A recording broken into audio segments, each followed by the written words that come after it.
This is Nana. If you want to get technical, this is Dorothy Moreno. I'm David's maternal grandmother. I live in Ann Arbor. Grew up in Flint, Michigan. I interviewed her on Friday, September 30th at my house. She was the first person that came to mind to interview because I knew she is the person in my family that has done extensive geological research. She has binder upon binder of information, documents, and pictures about her family and some of the other families that I am related to. When I asked her which family she knew most about, she named the Fredenbergs and the Van Buskirks. After some primary research, I chose to center the interview around the Fredenbergs. Willem Fredenberg lived from 1637 to 1703 and immigrated from Holland, which is part of the Netherlands, in 1658. Even though extensive research has been done on his origins, there isn't much information about him available because it all happened so long ago. Nana didn't know much about the Netherlands in the 17th century, so I did my own research concerning that. I was able to find that Willem was baptized at Kloosterkerk, which is the church in southern Holland, and that his family owned land as a part of the feudal system at some point. He lived during the Dutch Golden Age, when the Dutch were dominating world trade and were ahead in science, technology, and travel. A lot of the men at the time were sailors and merchants. Companies like the Dutch East India Company made their money trading with the Japanese and selling spices and other delicacies to Europeans. I found that the language spoken at the time was Middle Dutch. It had broken away from German but wasn't fully developed. At this point, it was the uniform language for writing and speaking in the Netherlands. One possible reason for Willem's emigration could be the shortage of land during the Golden Age. When asked about push factors, Nana said that, especially for young people, young men in Europe, where land was given to the firstborn son. There wasn't any land available. To give you an idea of its size, you can fit about 6 Netherlands in Michigan. Another reason he may have left the Netherlands is that their government started funding travel to America for skilled workers 2 years before he immigrated. There was also advertising telling men to take themselves and their families to grow the Dutch colony of New Amsterdam in America. We know that he worked as a soldier for the Dutch West India Company for a few years after immigrating, but we don't know how he made his living before and after that. He came alone, and as far as we know, he didn't know anyone in America when he arrived. Overall, our best guess is that he thought he could prosper by moving to America.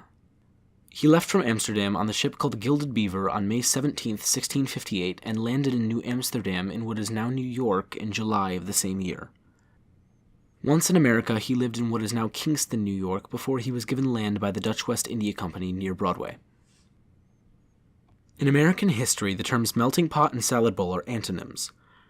Respectively, they mean that for an individual, America is a mixture of old and new culture, language, and people, or it is a smaller community of like-minded people who keep their traditions and culture in America.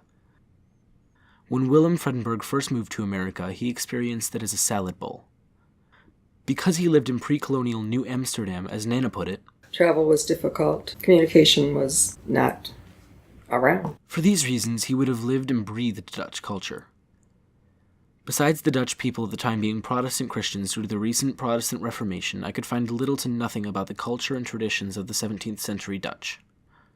Living and surviving in America at that time was a challenge in itself. When asked about the challenges of Willem in America, Nana said, surviving in a colonial city, Indians, disease. So, between almost complete isolation from normal civilization, new diseases, and poor relations with the Native Americans, there was a lot to worry about for someone living in America at the time. Since then, my family has gradually experienced America as more of a melting pot. Today, my family as a whole considers themselves as Americans, and we have few ties with family outside of America. Because of how long ago that side of my family immigrated to America, there's a lot of history in my family since then. One interesting character in that lineage is Willem Fredenberg's great-grandson, Jacob Fredenberg. He was involved in both the Revolutionary War and Shays' Rebellion. He lived in hiding with the Seneca Indians in western Pennsylvania for a while before settling in midwestern New York to have a family. Jacob Fredenberg's great-grandson, George Cady Fredenberg, was the individual in that lineage who first moved to Flint, Michigan in the 1860s. Nana has also tracked the history of George's wife, Mary Elizabeth, whose family, the Van Buskirks, emigrated from Denmark to America 3 years prior to the Fredenbergs. The family lived in Flint, Michigan until Nana attended the University of Michigan and taught and lived in the Milford area. To sum everything up, Willem Vredenburg grew up in the Netherlands during the Dutch Golden Age and immigrated to America by ship in 1658. In America, he lived in the colony of New Amsterdam, which was owned by the Netherlands at the time. He would have viewed America as a salad bowl because he lived in an area with other Dutch people and there was little communication with the outside world. 11 generations later, I'm living in a family of Americans and doing a project about these people. The most difficult part of the assignment for me was researching the 17th century Netherlands because it wasn't easy to find information about a budding country from that long ago. Interviewing my grandma was the part of this project I enjoyed most. She was a great source of information and was great to work with. Thanks for watching.